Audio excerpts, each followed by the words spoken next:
lo que se preveía sucedió, y es Macri fue procesado. El propio Macri había anticipado que esto iba a suceder, su abogado, y bueno, gran parte de la sociedad sabía que esto podía ocurrir. Vamos a meternos rápidamente con este tema. Es el primer procesamiento después que deja la presidencia Mauricio Macri, que hace un ratito nomás habló en Chile antes de abordar el avión que lo trajo o lo está trayendo para Argentina. Escuchen al propio Mauricio Macri consultado sobre el fallo tan cuestionable del juez Baba. Presidente, la decisión de la justicia argentina de procesarlo por espionaje ilegal a los familiares del Ara San Juan. ¿Cuál es su reacción? Ya sabíamos que esta persecución política iba a terminar en este procesamiento, así que no hay nada nuevo. ¿Sigue pensando que el juez es parcial? Absolutamente parcial. ¿Y qué le parece la decisión de que no pueda salir del país? Usted ahora va a volver a Argentina. Bueno, por suerte estoy volviendo, así que no hay problema. ¿Va a ir entonces directamente a Argentina a pesar de la restricción que le aplicó el juez? ¿A dónde voy? Ahí vivo. ¿Y el embargo de $1 millón que también le aplicó la justicia? Bueno, cumpliremos como corresponde hasta que la apelemos. Bueno, muy bien, ahí tenían a Mauricio Macri. Esto hace un rato, en el aeropuerto en Chile, antes de abordar el avión que lo trae a la República Argentina. Voy a presentar al equipo y nos metemos con este tema. Está, como siempre, Adriana Amado. Hola, Adriana. Buenas noches. Pablo de León. ¿Cómo te va? Osvaldo Bazán. ¿Qué tal? Buenas noches. Ahí está Rolo Barbano. Me autopercibo muy elegante hoy, así que... Es bueno, es por eso. Digamos, la autopercepción es un concepto amplio, generoso y hospitalario. Así que cualquiera puede subirse allí. Muy bien. Y está Lucía Salinas, que nos va a acompañar y nos va a ayudar con el tema. Y un gran invitado para también ayudarnos a analizar este fallo. Y también el sobreseimiento de Cristina, que sigue dando que hablar. Lucía te va a contar hoy qué elementos tenían, qué pruebas los jueces que sobreseyeron a Cristina y dijeron, mejor esto no lo miramos y lo vamos a sobreseer.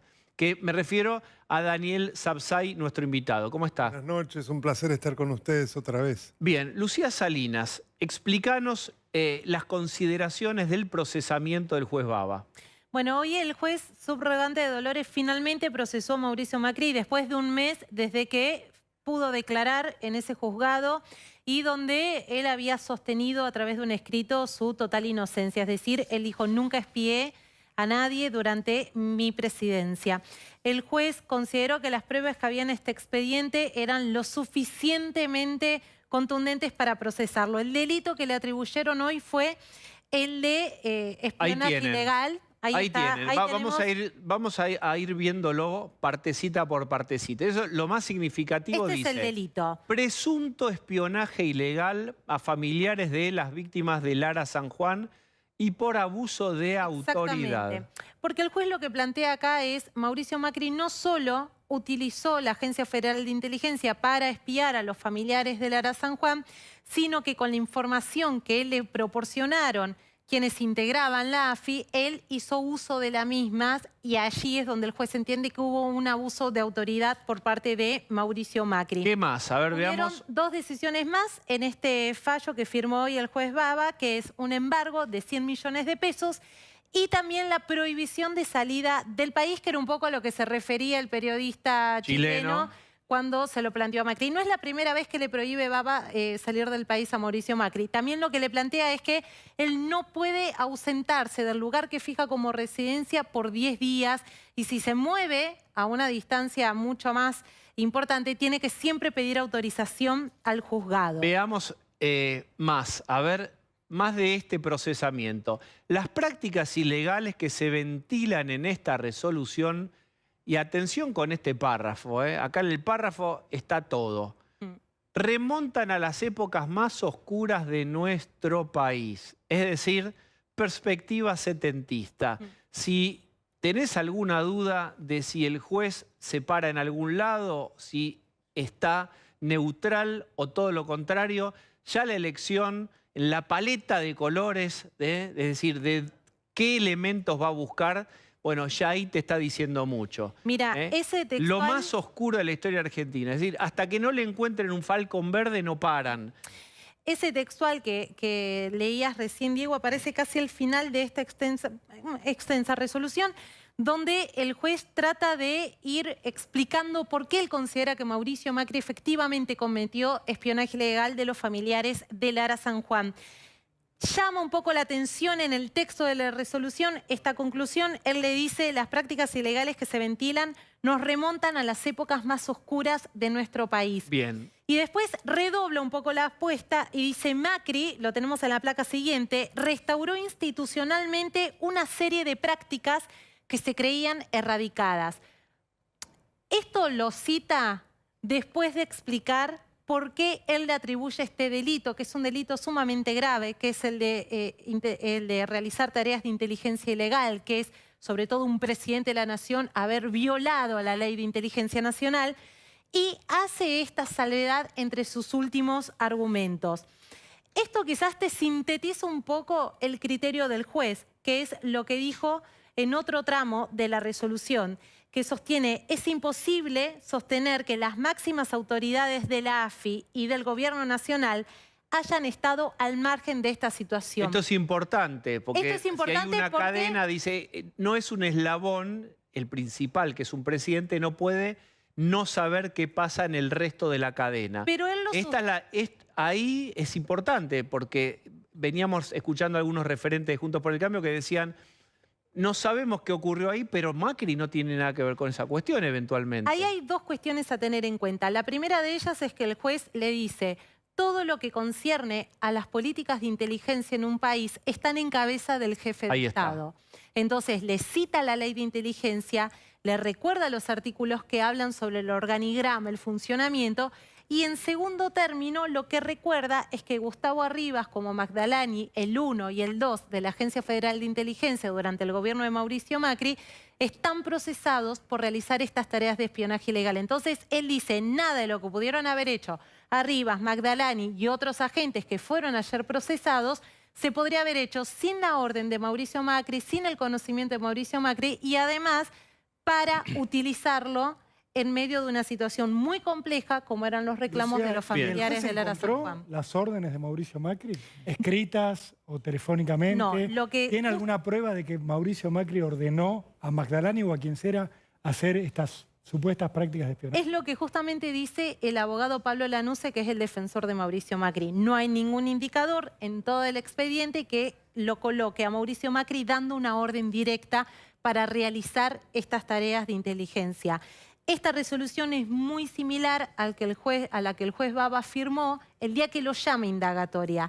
Porque no es un dato menor ese, porque en ese momento Pablo Lanús, el abogado de Macri, dijo: este llamado indagatoria ya tiene un planteo realizado de acusación, Bien, ya es un procesamiento en sí mismo. Ahora ya en muy breve voy a escuchar a Daniel Sapsay. ¿Tenés información para aportar, Pablo? No, yo lo que digo es, hay un elemento que es la supuesta espionaje sobre familiares de Lara San Juan, es algo que la justicia tiene que investigar hasta las últimas consecuencias. Ahora digo, este fallo llama la atención varias cosas. Primero, el alto embargo. Es sorprendente el nivel de 100 millones de pesos del embargo. Y después, lo que recién ustedes repasaban, que era que esto es inédito y que remonte a las épocas más oscuras. Bueno, se olvida este juez de este uso y los carpetazos del kirchnerismo. Entonces, digo, esto es un problema grave. Pero el otro tema es: no podemos tener una justicia que con un gobierno va para un lado y con otro gobierno para otro. ¿Por qué esto? Más todo lo que estamos viendo, después vamos a hablar de Cristina, de que se le aplazan, se le suspenden los juicios a Cristina. Entonces digo, hay que buscar un mecanismo en la Argentina en el cual la justicia no vaya porque gobierna tal para tal lado y ahora porque gobierna tal otro para otro lado. Este es un problema grave de la Argentina. Daniel Sapsay. Bueno, en primer lugar, yo quiero recordar quién es el juez Baba. El juez Baba es un personaje realmente siniestro. ¿Por qué digo esto? Es un subrogante. Uno de los grandes problemas que tenemos desde el kirchnerismo es la utilización de los subrogantes como blancos móviles. Es decir, jueces que independientemente de que hayan hecho o no un concurso, son designados provisoriamente en aquellos lugares que le conviene al poder de turno. Pero además de ello, este tipo perdió los concursos para el juzgado en el cual finalmente es nombrado subrogante. Perdió con aplazo. O sea que es un papelón desde el principio. En segundo lugar, su competencia es sumamente dudosa. En tercer lugar, recordemos que su Cámara de Apelaciones, la Alzada, la Cámara Federal de Mar del Plata, le llamó la atención, lo reconvino por los términos en los cuales se refería al expresidente. Es Bien. decir, Pero después todo lo confirmó, señala- porque lo fue recusado. Sí, confirmó dos veces. Y después lo confirmaron. Lo cual, digamos, también es algo muy contradictorio. De todos modos, a mí me parece importante lo que ustedes han dicho, que todo en la construcción que él ha hecho son supuestos. Él supone que, pero no muestra la cadena. No hay nada que claramente... En derecho penal no se puede basar en supuestos o que no podría con el potencial. No, hay que mostrar con pruebas, porque acá está en juego la libertad de las personas. A ver, Tiene que esto es muy haber pruebas importante. irrefutables. Desde lo Nulle penal. delito sine lege y nulle delito sine prueba. Es obvio eso. O sea, no se puede suponer que dado un organigrama del poder, Exactamente. podría alguien no saber. Eso no que haya un organigrama no De garantiza, ninguna según Digo, el por eso derecho viene penal. puesto el manera. resultado desde el comienzo. Cuando lo llama indagatoria le dice, Claro. vos estás a la cabeza de este organigrama, entonces te voy a imputar por esto. ¿Cómo se defiende eso, Macri? La única defensa posible que tenía era decirle, no, yo no era presidente en ese momento. Porque el juez asume que por ser presidente tuvo que haber dado la orden. ¿Qué le falta al juez? La orden. Pero Es lo mismo es que fundamental. a mí me acusen de ser autor intelectual del robo a un banco y no encuentren la orden, la comunicación mía con quien robó el banco, y hay que ver si el banco fue robado en este caso, pero digo, tenés que encontrar el vínculo entre quien supuestamente comete el delito y quien lo ordena. Si vos no tenés eso en el medio, reemplazarlo con un organigrama es muy débil, porque a Macri también le podrían imputar cualquier tipo de crimen cometido por cualquiera que haya estado bajo la línea jerárquica, que es todos los agentes del Estado pregunta. entre 2015 y 2019. Pregunta, los argumentos que se usaron para la causa de dólar futuro, ¿no eran lo contrario a este? Sí, eran lo contrario. Que Y para Cristina, el por ser caso presidenta, del no tenía por último qué saber de la sobreseimiento modificación de los sauces o tesur es exactamente lo contrario. Después, si quieren, puedo Bueno, en dólar demostrar futuro, en cómo realidad, utiliza lo del que se dijo precedente. Pero que era una una política de política de Estado. Estado que no podía judicializarse. Argumento que también se utilizó en el pacto con Irán, donde, entre otras cosas, el tribunal oral, que sobreseyó sin realizar el juicio oral, dijo que intervino incluso en el pacto con Irán el Congreso y que eso fue puesto a discusión de Es que en todas las realidad No, ese esa argumento discusión se usó también para otros juicios contra Cristina, etcétera, y lo que se dijo es que había muchas instancias administrativas Claro. en el medio y que por qué Cristina iba a saber. Exactamente. La diferencia es que hay otros elementos probatorios que sí mostraban la proximidad, según la hipótesis de la investigación, de Cristina. El contacto, suponete, los bolsos, era que los bolsos en los cuadernos de Centeno habían llegado ahí, al departamento de Juncal. Es decir, había otros elementos que mostraban cómo desde el organigrama, había un organigrama planteado, pero después había otros elementos que te mostraban el contacto entre los eslabones del Es que está bien, vos del no podés, a mí organigrama. me parece bien que vos no puedas enjuiciar a alguien por sus actos de gobierno, porque si no, no puede gobernar nadie. Porque se hablaba del dólar futuro, pero ahora tendría, por el tema del ELIC, se podría aplicar el mismo criterio, entonces tendría que ir preso Macri, tendría que ir preso Alberto Fernández. Esto está bien esto. Ahora, lo que digo es, con este criterio que se aplica en esta causa, entonces todo lo que hace la CIDE es responsabilidad del presidente. Eso es lo que estaba planteando. Entonces lo que hay que hacer A es ver, Daniel, eliminar la Daniel CIDE, Sapsay. eliminar si la puedo CIDE. meter Sí. una palabra sería maravilloso. Porque ustedes me invitan para que yo no hable. Bueno, No nosotros es yo la le primera digo, vez, es muy curioso. escuchemos al doctor Sapsay, dale. No, a mí me parece fundamental tener en cuenta lo que dice el Tribunal Federal Oral. Primero, quinto, en relación a la no existencia de delito precedente en el caso de Tesur Los Sauces. ¿Qué es lo que dice? Que en realidad, como el lavado de dinero ya se venía haciendo desde 2006 y recién es penalizado a través de una ley en el 2011, como es un delito continuo que tiene que ser juzgado por un solo hecho, no eran pasibles de ser precisamente sancionados, no había delito precedente. En cambio, aquella persona que lavó por una sola vez sí puede ser penada. Es una construcción absolutamente atroz. Lo compara como precedente al caso Muiña. En el caso Muiña, que es el 2 beneficio por 1. de la ley más benigna del 2 por 1, es una situación en la cual entre el delito y la condena ha habido algo que benefició a la persona.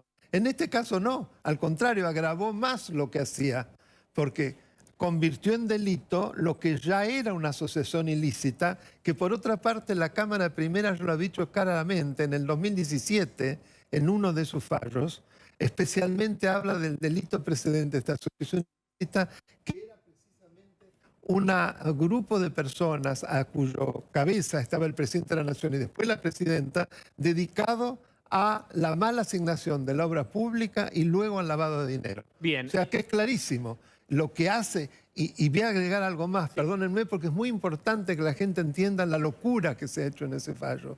Se dice además que para que haya asociación ilícita tienen que haber hechos que alteren la paz social y que no causen temor en la sociedad. Te vamos a arreglar el audio, te vamos a arreglar el audio porque hay algún problema con el sonido y yo aprovecho para decir que yo también estoy con algún problema de sonido. Quiero que giremos hacia eso. Vos publicaste en Clarín una cosa, Lucía, seguramente, digo, para cerrar, por el momento, la cuestión Macri, seguramente van a apelar este fallo. Sí, el abogado Pablo Aranunce va a apelar este fallo, lo dijo el propio Mauricio Macri. Ahí será el Tribunal de Alzada responsable de revisar lo que hizo el juez Baba, el que tenga la palabra siguiente, es decir, si confirma ese procesamiento o no. Y después la causa avanzará hacia las instancias superiores. Bien, vos publicaste en Clarín algo, que es lo siguiente.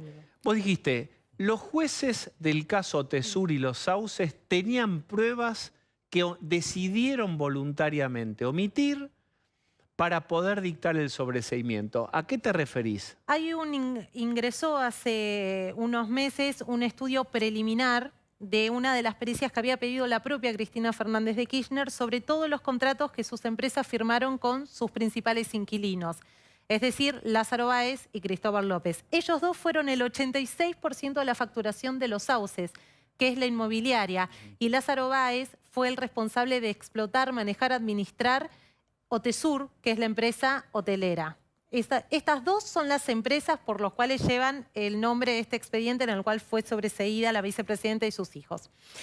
Ese estudio preliminar que usa la defensa, Carlos Beraldi, para decir, este informe lo que muestra es que está todo bancarizado y como está bancarizado se puede hacer el recorrido, la trazabilidad, como se le dice, de todos los movimientos de fondo, pues entonces no hay lavado de dinero, es todo dinero blanco, todo dinero genuino, todos movimientos que son como está corroborables. Bancarizado, no hay lavado, porque lavado implica negro y acá es blanco.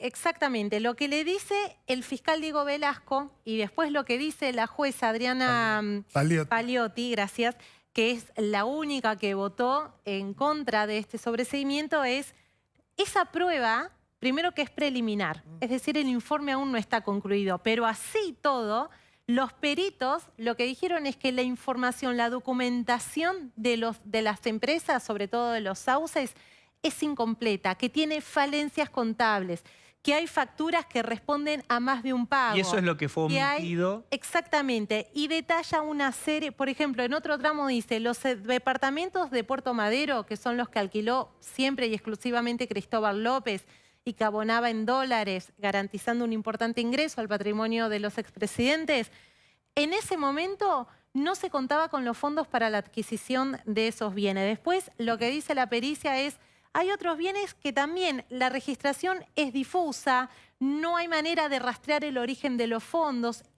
Estos son solo algunos puntos de este informe parcial, lo que el fiscal y la jueza Paliotti le dice, tenemos que esperar que estas pruebas concluyan, porque además las solicitó la propia vicepresidenta y lo que sostenían en Comodoro Pi, que las conclusiones iban a ser aún más contundentes. Daniel Sapsay. Pero además, del mismo modo que en los otros dos sobreseimientos, lo que hace el Tribunal Federal Quinto es modificar el Código de Procedimiento Federal en lo penal, que exige que tenga lugar el juicio oral. Es imposible que no se haga tal, salvo que se hubiera muerto la persona, que hubiera sido declarada imputable. Entonces, hay una clara usurpación de facultades legislativas y, por lo tanto, de violación de la separación de poderes, porque el tribunal termina legislando y lo hace de mala fe para favorecer a una de las partes. ¿Y eso cómo se castiga? Es la parte acusada. ¿Y eso cómo se castiga? Tendría que ser sometidos a juicio político. Porque ya fueron denunciados. Ya fueron tanto denunciados. Adrián Y acá, Grunberg como Daniel Obligado. Acá es muy importante también establecer, si me permiten, sí, claro, porque está todo concatenado, algo sumamente importante. Se dice, los jueces no pueden ser juzgados por el contenido de sus sentencias. En principio es cierto. Ahora, El mal desempeño implica juzgar cómo se desempeña alguien y cómo se desempeñan los jueces, dictando sentencias. Si las sentencias son abiertamente contrarias a derecho, de mala fe, y para precisamente beneficiar a una de las partes, eso es mal desempeño. ¿No es cosa juzgada írrita eventualmente? Eso es otra cosa. Para mí es previo aún a eso. Aunque no sea írrito, es susceptible, no en cuanto al valor de la sentencia, pero cuanto a la responsabilidad de quien la dictó. Es mal desempeño, por los motivos que parece que no quedaron claros. Si querés, lo repito. Por favor, claro. Es decir, cuando una sentencia se puede establecer, como en este caso, claramente, que es abiertamente contraria a derecho, porque está modificando el marco jurídico, que es de mala fe y que tiene claramente la voluntad de satisfacer a una de las partes, eso es susceptible de que el juez sea traducido en un jury de enjuiciamiento y removido, porque se desempeñó mal. Pero ¿cómo probás que... Con la pericia, está sesgado? con la pericia que nos cuenta Lucía. Y además con si el el juicio hecho- se hubiera hecho. Pero lo que quiero decir es que uno puede tener una pero es opinión sobre... Pero es objetivo. A ver, explica que por cómo es. estaban obligados Claro, a hacer llevar el a cabo el juicio, lo dice el Código de Procedimiento, y ellos decidieron no proceder de ese modo, modificando el código. Ellos fueron contra la Eso es norma. objetivo, La norma contra la norma. Por dice eso que el es juicio contra se tiene- legem. claro. Se tiene que hacer siempre. El juicio se tiene que hacer salvo que se muera el acusado o que, por Porque haya ejemplo... una prueba sea inimputable, decía contundente el que doctor. revierta Que sea la inimputable. acusación. No hay una Pero somos- interpretación al respecto. Quiero es así. decir No, es así, Y vos- es objetivo. Estás a punto de ser sometido a juicio y enloqueces en la cárcel. Cuando está por empezar el juicio, alguien dice, no, pará, esta persona no puede enfrentar el juicio porque se volvió Alienada. loca. Entonces, no se hace el juicio. Me están juzgando a mí por juzgar por un homicidio y aparece viva la víctima. No se hace el juicio. Se termina ahí. Ahora bien, ¿por qué no se hizo este juicio?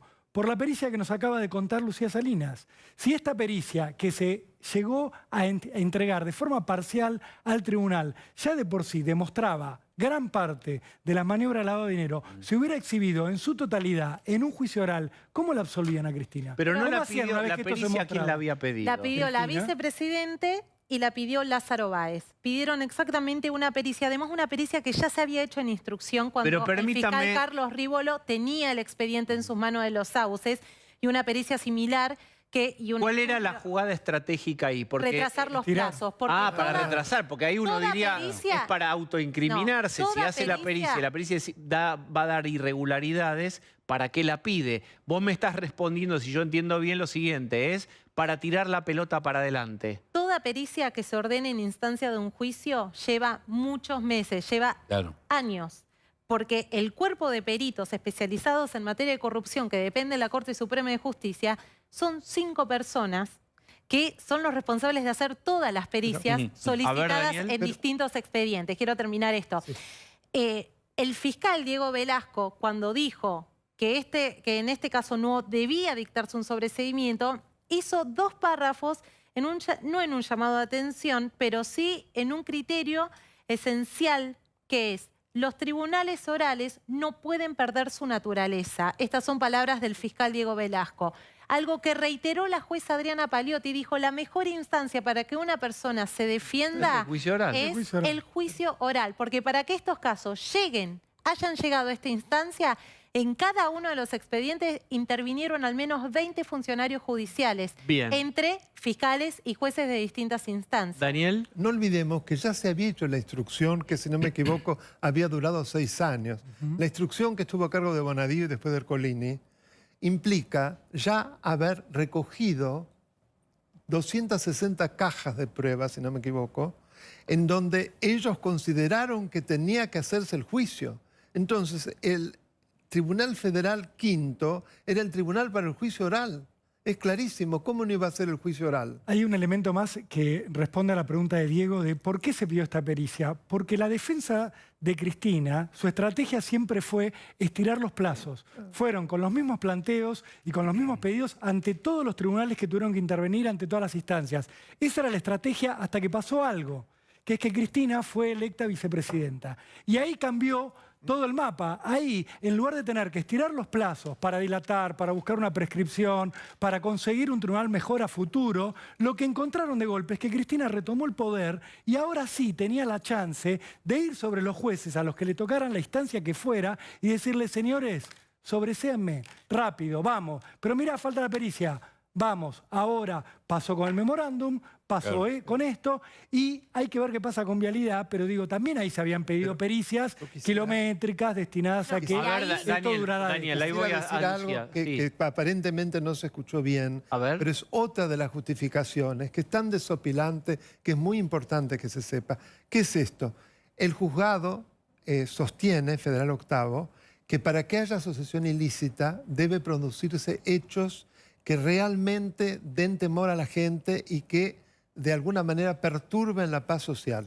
Que esto de ninguna manera lo producía. En cambio, por ejemplo... Perdón, yo nunca escuché, no sé nada de derecho, pero la asociación ilícita tiene que, para ser consolidada como tal, tiene que perturbar la paz social. Bueno, pero es una construcción del fallo. Por eso es interesante ver cómo inventan y cómo construyen algo que inclusive es falso eso. Porque ellos comparan, con, por ejemplo, una banda de secuestradores, sí. Yo me pregunto, ¿una banda de secuestradores puede dar más temor que una asociación ilícita dirigida por el presidente de la República, dedicada a la mala asignación de obra pública y al lavado de dinero sobre la sociedad? ¿Eso lo ¿Qué es inventaron? esto? Bien. Sí, inventaron? pero está en el fallo. Bien. ¿Lo Por eso inventaron en el fallo así? Sí, así. Es parte de lo que ellos construyeron. Por eso son dos canallas que han ofendido al derecho y que es muy interesante saber de quién se trata. Grunberg, otro subrogante, que ya vencía la subrogancia, que lo utiliza, absolutamente militante de justicia legítima, en donde sabemos que en los estatutos se dicen que los jueces son militantes y que deben fallar siempre a favor de la causa del kirchnerismo. Está escrito con otras palabras, pero es eso. Y Obligado ha sido un gran ladero de Aníbal Fernández, un operador de Aníbal Fernández. Es muy importante saber quién es quién. Entonces, por eso semejante gente puede decir esas cosas. Imagínense un disparate así, decir que eso no perturbaba la paz social ni generaba temor en la gente. Entonces no hay asociación ilícita. Tengo que ir rápido. Perdón Entonces, que me extienda, pero quiero que se sepa. No, rápido para este lado. ¿Cuándo la Cámara dice si confirma o revierte el fallo? Estamos hablando de Otesur y Los Sauces. Sí. El fiscal Diego Velasco tiene 10 días hábiles para apelar. Después eso tiene que ser elevado a la Cámara de Casación. Se estima que eso no se va a saber hasta el año que viene. ¿Por qué? Porque finales de diciembre ya inicia la Feria Judicial de Verano. Y además esa sala de casación, que es la sala 1, antes tiene que resolver si el juicio del pacto con Irán se va a hacer o no. Es la misma sala que sobreseyó. No es que pronto tendremos novedades sobre este sobreseimiento. No. Hay 10 días hábiles, reitero. El fiscal presenta la apelación, esa apelación es concedida por el tribunal, se radica la causa, va todos los elementos a la casación y ahí después empiezan a correr los plazos para resolver. Insisto, la sala 1 es la que sobreseyó a la vicepresidenta en Dólar Futuro, es la que tiene que ya resolver, no Bien. ya, pero en las próximas semanas posiblemente lo haga, si se hace o no el juicio en el pacto con Irán y tendrá en sus manos la decisión sobre Otesur y Los Sauces. Daniel Sapsay, hay una marcha. Sí.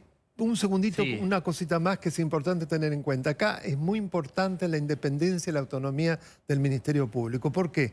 Velasco me parece un verdadero profesional. Y en esta causa, quien va a intervenir no es Javier de Luca, que es de Justicia Legítima, es Villar, que tiene las mismas características de Velasco. Entonces, esto me parece que está a favor de que se anule el fallo. Es mi sensación. Bien. Ahora hablo de la marcha. No, porque hay una marcha que está convocada para mañana, para manifestarse en contra de este sobreseimiento. Exactamente. ¿Vos sos organizador de esa marcha, como circula en redes? No, yo he sido el difusor. Te agradezco mucho que yo pueda precisamente aclararlo. Yo solo lo he difundido. No sé por qué se me toma como convocante. No lo soy, no quiero asignarme una responsabilidad que no tengo, pero además, y me ha permitido que lo dijera, quien es realmente el responsable es Gustavo Brusone, que es un hombre que ha sido el que ha estado en el inicio desde hace años de las cacerolas y las marchas. Inclusive fue el que armó junto con la diputada Campagnoli en su momento la marcha que permitió que no fuera juzgado Campagnoli, no fuera removido Campagnoli.